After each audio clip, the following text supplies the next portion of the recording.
Tesla 1:4 offer చెప్తుంది. భారతదేశానికి రావడానికి సిద్ధమవుతుంది. దానికి కారణమైనటువంటిది ఇక్కడ సహజ వనరులు, ఇది మానవ వనరులు ఈ 2 కూడా తక్కువ.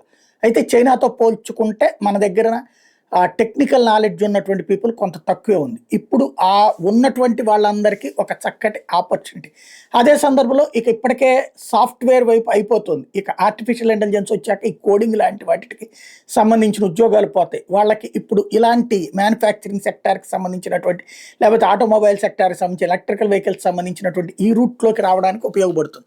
సరిగ్గా వినియోగించుకోవాలి, అర్జెంటుగా ట్రైన్ చేసుకోవచ్చు. వాళ్ళని ఆల్రెడీ ట్రైన్డ్ అయిన ఉన్నటువంటి పీపుల్ కాబట్టి ఆ దిశగా అడుగులు వేస్తోంది. భారత్లో ఒకేసారి సెమీ కండక్టర్ చిప్స్కి సంబంధించినటువంటి పరిశ్రమలు పెడతాం. తద్వారా వీళ్ళ వెరైటీస్తో పాటుగా మిగతా వాళ్ళకి అమ్ముకునేటటువంటిది. అట్లాగే ఇక్కడ స్టార్లింగ్ సర్వీసెస్ని పెట్టడం ద్వారా సెల్ ఫోన్ సర్వీసెస్ని ఈజీగా అందుబాటులోకి తీసుకొస్తాం, శాటిలైట్ సర్వీసెస్ని అందుబాటులోకి తీసుకొస్తాం. అట్లాగే కార్ల పరిశ్రమ పెడతాం.